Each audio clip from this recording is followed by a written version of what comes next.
আসসালামু আলাইকুম। কেমন আছেন সবাই? আশা করি সবাই ভালো আছেন। তো বাংলাদেশে তো নির্বাচন ভালোই চলতেছে প্রস্তুতি। যে যার দলের প্রস্তুতি মিছিল মিটিং করতেছে। তো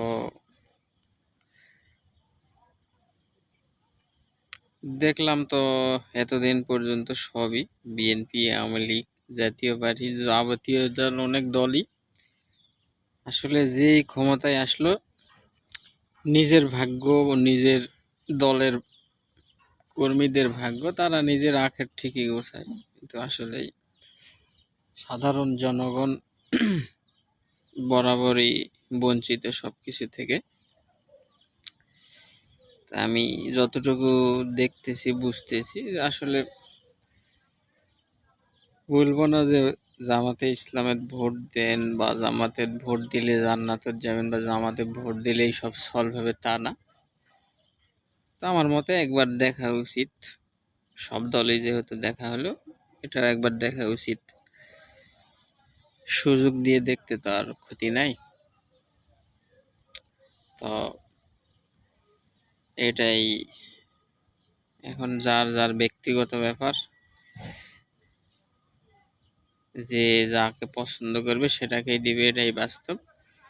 তবে আমার মনে হয় একবার সুযোগ দেওয়া উচিত জামাতকে, আসলে তারা কি কাজ করে বা দেশের উন্নয়ন কতটা করতে পারে।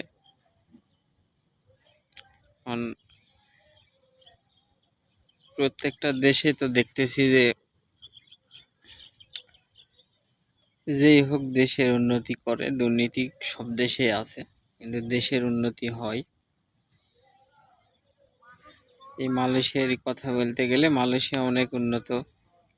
এদেশে যে দুর্নীতি নাই তা না, দুর্নীতি আছে এদেশেও, তারপরেও অনেক উন্নতি করছে বা অনেক কিছু মালয়েশিয়াটা সুন্দরভাবে তৈরি করছে।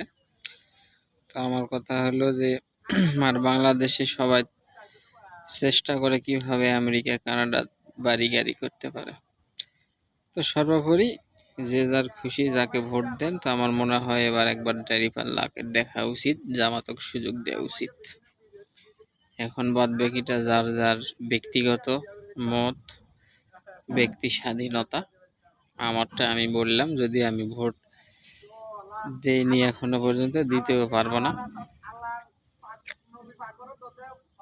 ভালো থাকবেন সবাই।